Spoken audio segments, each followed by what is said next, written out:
Hi there, I'm Christine Conrad, and you're listening to another episode of Innovative Tac-Tips, where I interview industry leaders through all, walks of life industries. And on this episode, I'm speaking with James Azar, who is a CISO, so Chief Informational Security Officer. I want to make sure I'm not Yeah, Chief Information stuttering. Security Officer. Yeah, you got it. Okay, cool. I mean, again, there's CIOs, CISOs, there's COOs, right? There's a lot of different moving executives in the cyber industry. So I just want to make sure I got that right. And you do a lot of other things. So you're a board member, I want to say, on a few boards. You can correct me if I'm wrong, but you've got a really interesting background and kind of want to know what you do and kind of what makes your heart sing and how did you become the person you are today, basically? I know those are a lot of a lot of very good and deep questions. yeah, so right away, right off the bat. Yeah, so right off the bat, I like this. So yeah, by trade of day, I'm a Chief Information Security Officer, right? And elite security programs. That's been my career for the last about 6 years or so. Before I did that, I had two companies, both of which were successful exits. Before that, I had a bunch of failed companies. So, on the path to success, there's always a whole lot more failures on the way than successes. Until I kind of found that kind of path. And when people ask me today, like, why haven't I started another company? It's because I haven't found the passion for the other business, whatever that is. Right? Like Yeah. you gotta have some sort of desire to do something that really kind of makes you wake up in the morning and not go, oh, just another day, right? Like the people who count down till Friday. Like I don't like being one of those people. So I Or love what Sunday I do. scaries, right? Like it's the night before Monday, you're like, I've definitely had those. So you don't want to have those Yeah, in your life. to me personally, like the one thing about Sundays or even Fridays that I look forward to is I'm regretting the family time's over, and I'm excited that family time is coming and I get to be with my wife and kid. Mhm. There's nothing better than spending time with my 3-year-old, which I think is a great age, and so I'd rather do that than anything else, right? Like if you ask me today, like, what would you do? And I was like, well, if I could, you know, Yeah. be with my kid all Well, day, I'd rather be with my kid all day and shape his personality, uh, yeah. but I get to You do got to that. save the world from cyber. I don't know if we do that necessarily, but I think Mhm. cybersecurity is very similar to medicine. It's a practice that's Mhm. constantly evolving and constantly changing. It has multiple disciplines, right? If you think of medicine, not every doctor, not all doctors are created equal. You know, Mm-mm. no one goes to a dentist when they have a heart attack, right? That's just, sorry, Mr. Dentist who's listening, but no Yeah. one's calling you for a heart attack. You're going to a heart doctor, right? You're going that's what you do. And Mhm. cybersecurity is very, very similar to medicine. When people say, what do you do? I don't say I work in cyber, I practice cyber because doctors practice medicine. That's literally the terminology. And I think if more cybersecurity professionals adopted that terminology, I think would be viewed very different in terms of the landscape because Yeah. everyone thinks that cybersecurity is like IT, where it's start, finish. Um, but it's not. No. Cybersecurity is Yeah. about business operations, right? And that's why I love what I do, right? Is Yeah. because at the end of the day, you have to understand what your company does, how it Mhm. operates, and then Mhm. you've got to identify the weaknesses within that piece of it, and then you've got to find um, innovative ways to solve it where you're not slowing down business. And that's the biggest challenge for every cybersecurity practitioner that differentiates the superstars from the half a stars, right? Oh yeah, And I I think mean, that's totally, 100%, 100%. It's disruption, right? Like you need to make sure that you have frameworks in place depending on what your business is, right? So if you're a cloud provider, just depending on what your services are, you need to make sure that you know what's in in your org structure, like your IT stack, what they call it, right? Like knowing what information is in there and what information is transferring, but like to your point, it's like every like cybersecurity company, like cybersecurity is kind of like the word cloud, right? When cloud came out, they're like cloud. Is it up above us? No, it's like it's just a blanket term per se. I mean, every company specializes in a specific area. I think of cyber, and to your point, like depend on the industry. I think that's a big thing too. I would love to know more. I guess more of like the successes and failures on that because cyber, when you say you practice it, right? You have to be obviously technical, right? But also like your execution has to be, I don't want to say flawless, but it has to be successful because if it's not, then things could go haywire, right? They could go wrong. So I guess within your tenure of your career, like has there been a failure or most memorable failure that has set you up for success later? It could be part of Yeah, your businesses or what you're doing now, yeah. all that stuff. I think when you think of failures, right? Mm-hmm. Um, there are several failures that kind of play into cyber. And early on, you know, you said like you're out there trying to save the world. That cape syndrome. I call it the super cape syndrome that Mm-hmm. CISOs have, right? That super cape syndrome is not only impacted at CISOs, it's from the analyst to the engineer to the architect and everyone in the middle in cyber. The thing about cyber is based on different organizations look at cyber very differently. And so one of my failures was having that super cape syndrome, that superhero syndrome of trying to do too much without realizing that there are different stakeholders to different parts of the process and that you can't really bully people through in order to get something done just because you recognize a risk. And Mm-hmm. really, it's the chicken little effect. When you're coming into cyber, right? And you're kind of seeing this now with the SolarWinds SEC action. They're kind of Mm-hmm. they're looking at all those chicken little moments and they're trying to create a case within those chicken little moments. But those chicken little moments, for those who don't know, Chicken Little, a very popular kids book. It's about a chicken who thinks the sky's falling, always saying the sky's falling. Eventually the sky falls, but no one believes the chicken when the sky actually falls because the chicken's been saying the sky's falling for so long. And cybersecurity professionals have had that chicken little syndrome. The sky's falling, myself included. My favorite failure: sky's falling. If we don't do this, this is going to happen. If we don't do this, this is going to happen. If you and you're burning bridges along the way, and in cyber, you can't afford to burn bridges. You can't afford to be the person that people ignore. You've got to be the person that people want to sit down with you, understand the risk, work together to find a solution, and kind of work through it. And so Mm-hmm. when I think of that failure, I think of, all right, the sky's falling, sky's falling, trying to bully Mm-hmm. people into making an action. The action never took place. The sky did fall, but I didn't Mm-hmm. look any better. I actually looked worse, right? And the reason you looked Mm-hmm. worse is because you knew something was coming, yet you couldn't influence the people that could do something about it to actually do it, right? I no, I being in cyber as well, but I'm on the sales and marketing side. I'm not in the implementation side. It's a big thing because you can know everything and be the biggest expert, but if you don't have empathy, humility, all of like just like those emotional intelligence kind of, I guess, factors in a sense, right? You lose by your stakeholder. I'm going to use like business terms, right? You lose that, and so when there's actually a immediate like there needs to be a like immediate I don't want to say fix, but like a solve or a safeguard or just to talk about like business jargon, right?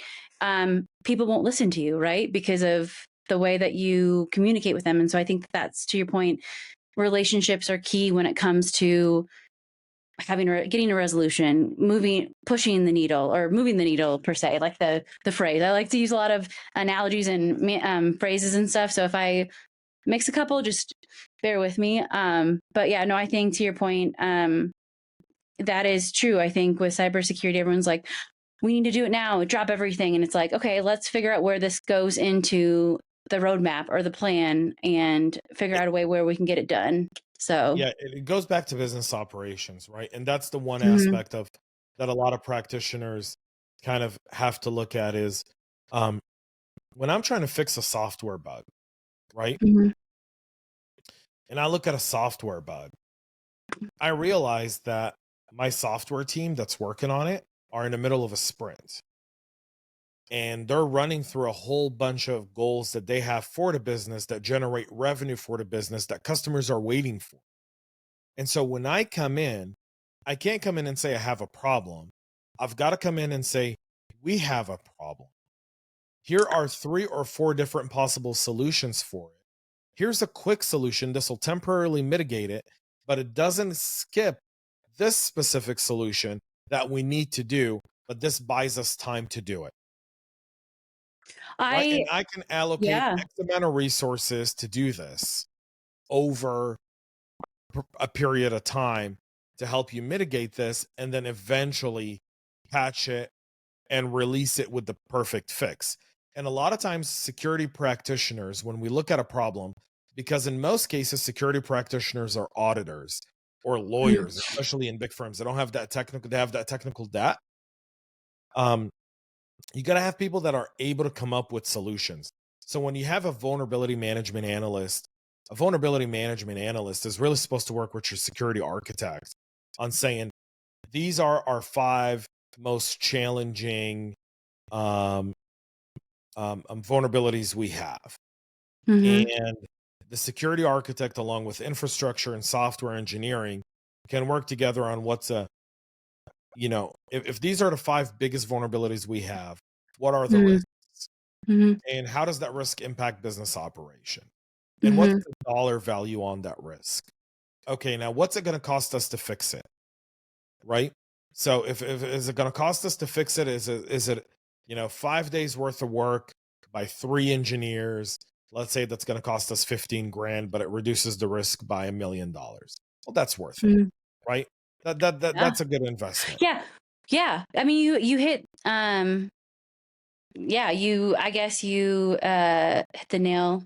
Um I'm going to use another analogy, but I'm not going to. But I will say when people like when the like the technical, the analyst or the auditor and the business line, so like the CEO or the VP of sales, like they don't normally like speak the same language. And so the faster that you can like communicate it in a way that makes sense for them or like gives them the ROI in it, the faster you can like resolve whatever you like basically what your needs are. And I think what you had said, analyst or auditor, like that's a huge, I don't know if you said auditor, but I think you said that because I heard analyst in the way I did. you need to put it in their language. You need like for them to understand. And I'm seeing this a lot with in the industry on like the CMMC and the FedRAMP and the SOC 2 on that side, because a lot of times they'll like basically get ready, but they won't put it in the auditors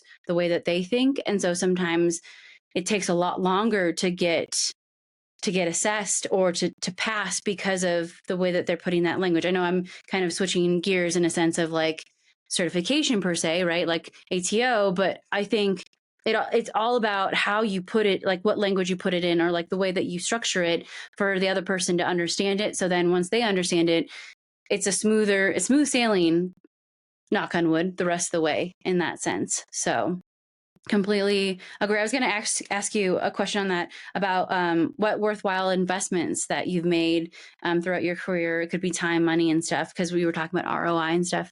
Is there like a best one or like one that you can remember that you've made that has been the biggest return? Yeah, so interestingly enough, I think investing in people has probably been the best investment I've ever made. Right? Because I don't look at investment in terms of money. At the end of the day, money's a piece of paper. You have it, you don't. If you know how to make money, you'll always know how to make money, whether you've got money or not. Um, I, I I see money as being a construct rather than anything else. I think when you look at a worthwhile investment, it's the investments you make in people when you're building teams. It's an investment I make in my family. It's an investment I make in my son. Um, Mhm. those are investments that I think are the most worthwhile in my life because there are moments that you can't get back. There are moments that like I said, a lot of people are so focused on money, they miss what money is, and all money is a piece of paper. Or in some Mhm. cases, for some people, they don't even know that it's a piece of paper; it's a credit card, right? Mhm. Um, Mhm. but there's more to it. There's a whole lot more. And when you're in leadership, like I have for the last, 15, almost 16 years, um, in leadership, you're not investing in money, you're investing in people. And the only way you can become successful is if the people around you are successful. So if you want to become a giant, you got to have people working with you that can carry a giant. Um, and if you belittle people, if you don't invest in your people, if you don't give them any sort of future, then at the end of the day, your investment monetarily or otherwise is going to fall apart. So it's always about people. The investments Yeah. I make that are most worthwhile in my life are the people that are around me. Because the only way I can be successful, the only reason I've had a podcast for 7 years, the only reason I've been a CISO and I've had two successful companies, um, is because of the people, right? Um, and investing in Yeah. those. I mean, this is what was the catalyst for this podcast is leadership is not a title. It's a way of life, it's a way of thinking. And if you want to be successful in life, it's basically getting to the level of people who are doing, the heavy lift and understanding their pain points and listening to them. And I think that that's a huge thing when you get to this executive level, is like still having that mentality is a breath of fresh air, because I think a lot of times they kind of switch gears when they get there, and it's less of like, hey, let's get the stock price up, let's hit our numbers so we can get our bonus. It's less There's of nothing wrong with that, by the way. Get your stock price up, hit your bonus, mhm, do all of that, but understand that you can't do any of that by losing people along the way, right? The fact mhm. is, the fact is that the only way for you to hit bonus, hit numbers, is investing in people.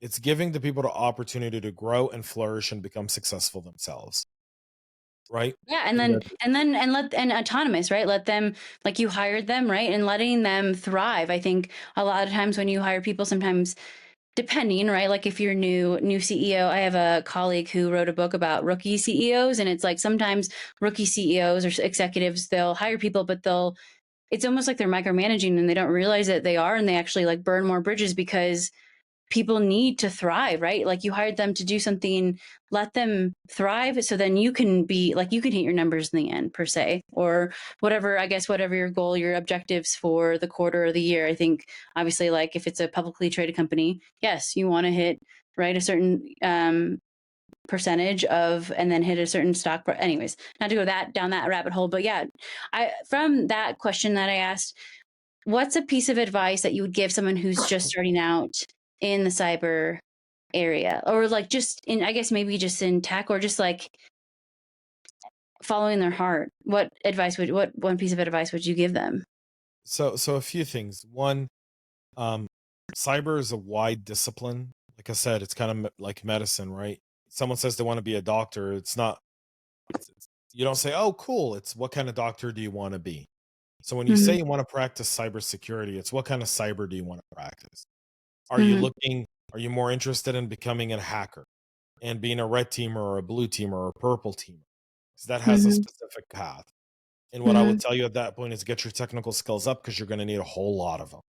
Or are you mhm, more interested in the theory part of cyber, the research, the threat intel, the OSINT? Then I'd say you don't need as many technical skills. You need some, but you can really, with AI today and so many of the additional tools, learn how to use those and you'll be mhm, just fine and go down that path. Reading and investing in yourself is really, really, no one's going to invest in you unless you invest in yourself. So if you don't invest in yourself, no one's going to give you a time of day. Um, just mhm, understand that no one owes you a damn thing in the world. Not a thing. mhm, No one owes you uh, iota of anything.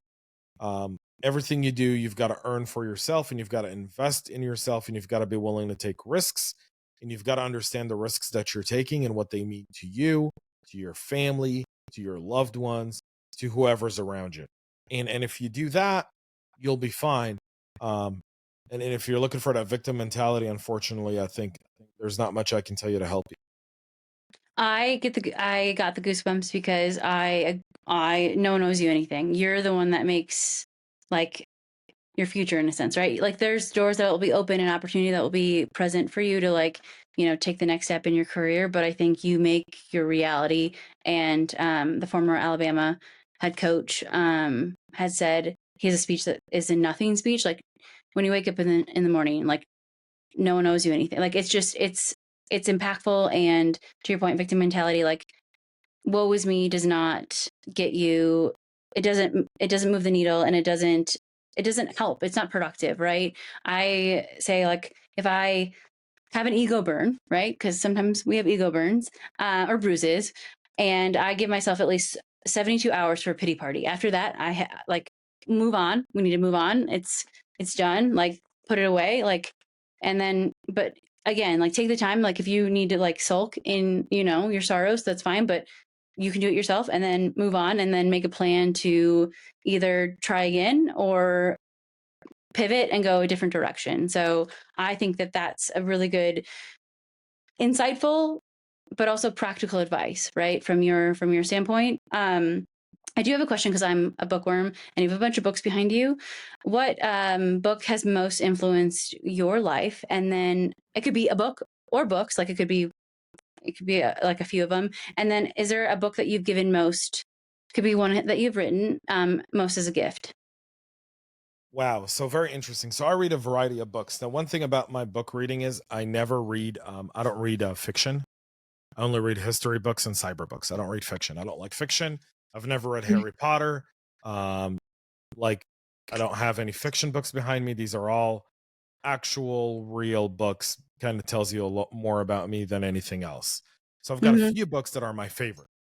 Mhm. One's in Hebrew. Um, it's by a guy who I absolutely adore. The guy's name's Tzvi Cheskeli. He's a journalist who went undercover. The name of this book, as I've told you, it's Jihad. It's more him kind of highlighting how for 30 years as a journalist, he's been saying that an attack like October 7th was forthcoming against the state of Israel. And he highlights all the different interviews he's done with all these different ARC terrorists. Kind of like the writing's been on the wall, but no one's paid attention. Love this book. Mhm. I've gifted it to a whole lot of people since I got it. One book. When it comes to cyber books, I'm going to give you my favorite book.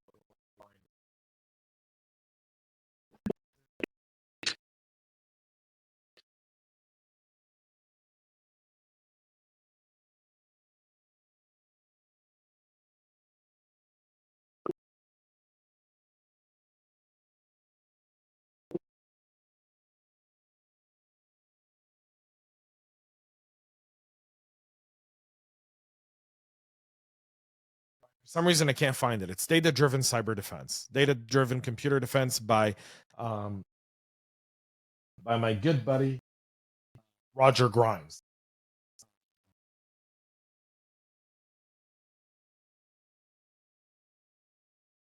For some reason, it might be upstairs.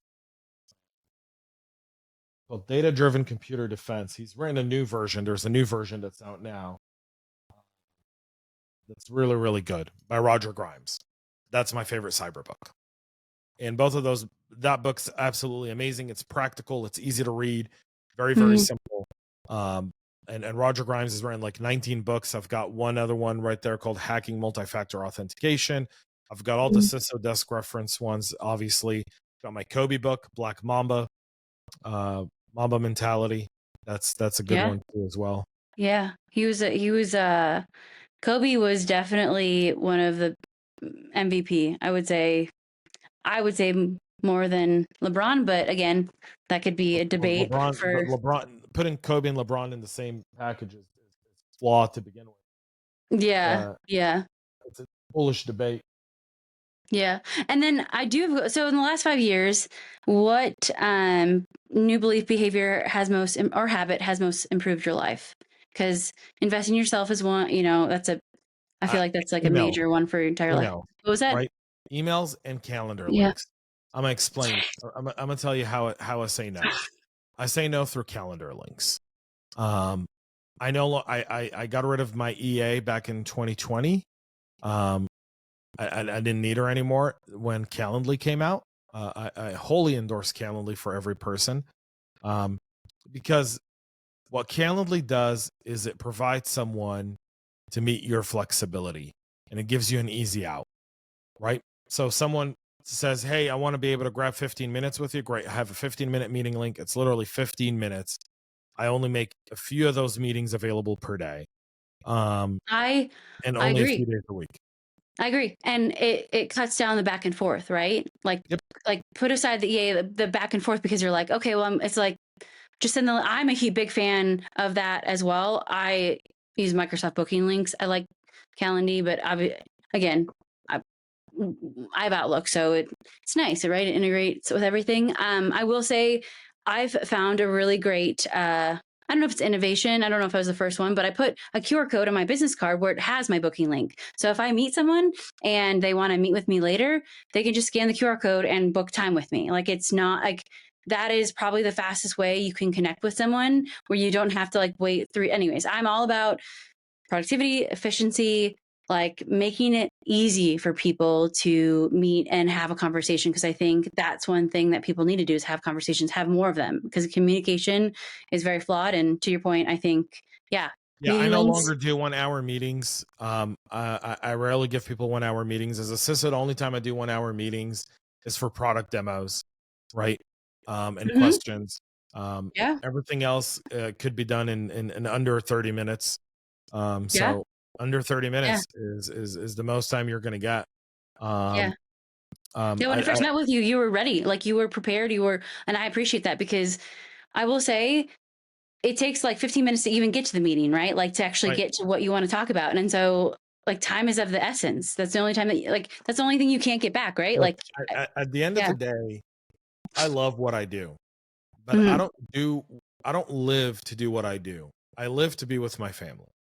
Right, Hmm. at the end of the day, my biggest Hmm. investment is my son, and when my son gets home from school, I want to be done with work. I want to be able to spend time with them, and time with your kid isn't just, being in the same room, but it's, reading, playing, asking Yeah. questions, letting their imagination run, um, and being very, very active. Yeah. So if you ask me, and you asked in the 5 years, I'll tell you in the last 3 years, that's Hmm. something of, my son being 3. Um, Hmm. um, that's something that I wholeheartedly just like time management.